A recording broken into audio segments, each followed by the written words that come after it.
What if God isn't only light, but darkness too?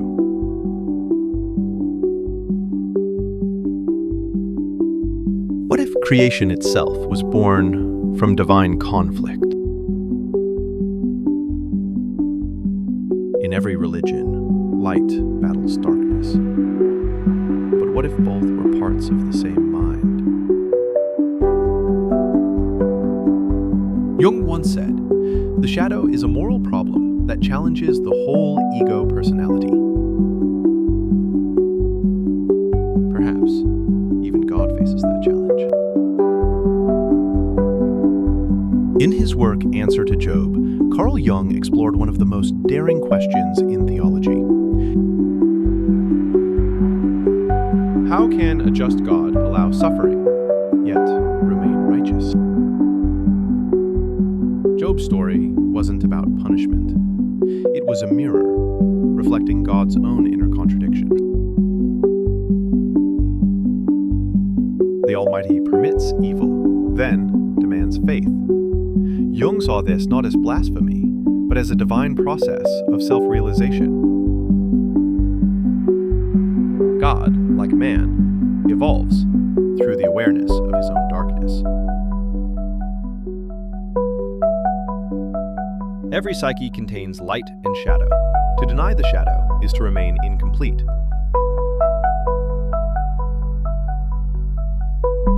What happens when God denies his own shadow?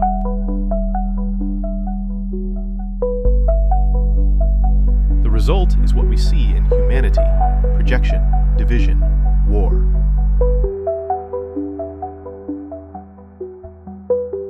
We project the divine shadow outward, creating devils, demons, enemies.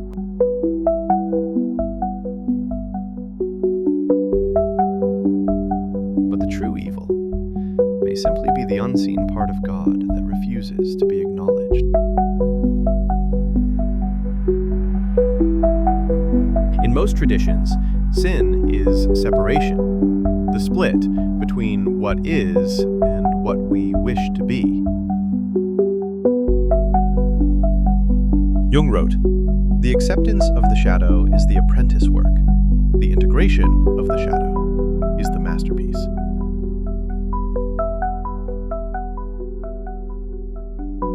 To confront evil within ourselves and the divine is not destruction. It is transformation. Darkness is not the absence of God. It is his depth. We shape God in our image, a flawless being, untouched by contradiction. Yet the psyche knows better. It feels the chaos within creation. When we reject our own darkness, we project it onto heaven. The wars of gods and devils are echoes of our internal war. Suffering is the crucible of consciousness. Job's pain wasn't punishment, it was participation in divine growth. When you suffer, you touch the place where God still wrestles with himself. The dark night of the soul is not the end, it is God's own awakening within you.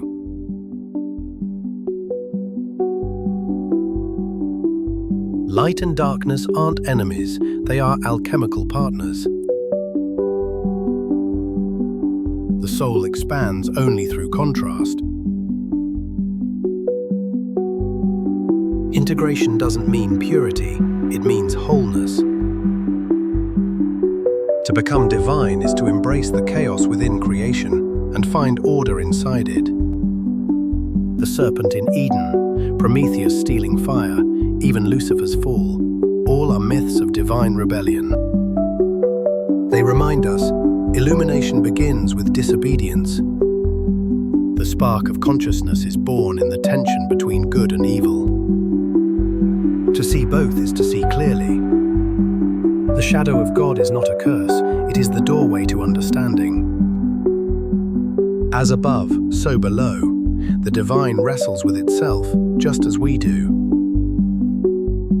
To know God is to accept that perfection contains paradox.